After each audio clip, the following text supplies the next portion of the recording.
Hello everyone, Hachadino over here. Today we are going to talk a little bit about the new tuning that has been done.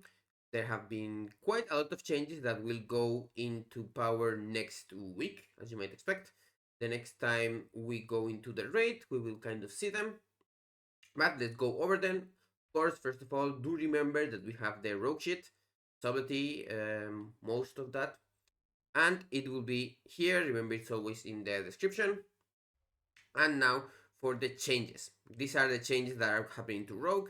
A lot of them are happening to other specs and classes, etc., mainly nerfs.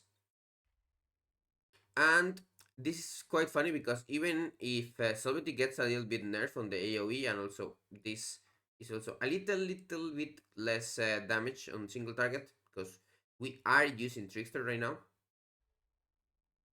It means quite in the standings, the overall standings, we are going to be a little bit better because other specs have been nerfed more.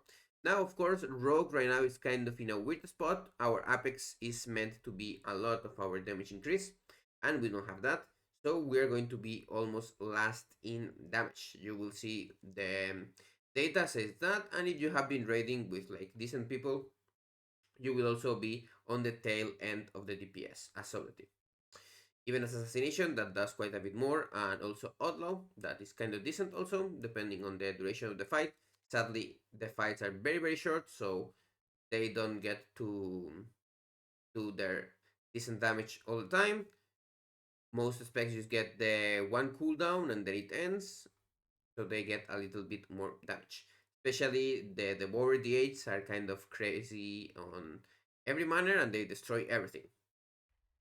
Now, of course, we are losing some of our Nimble Fury damage.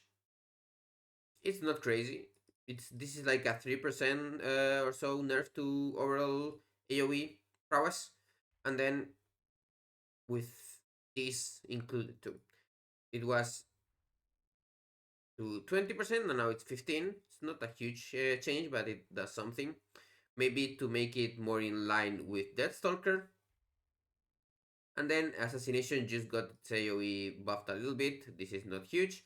And this 3% more is also kind of decent, but nothing crazy. Rupture, of course, hasn't done damage for quite a while, but still, it's not bad for it to have a little bit of a buff. So, that was everything. Have a nice day, and I'll see you on the next video. Like, subscribe, and everything. Watch the stream also.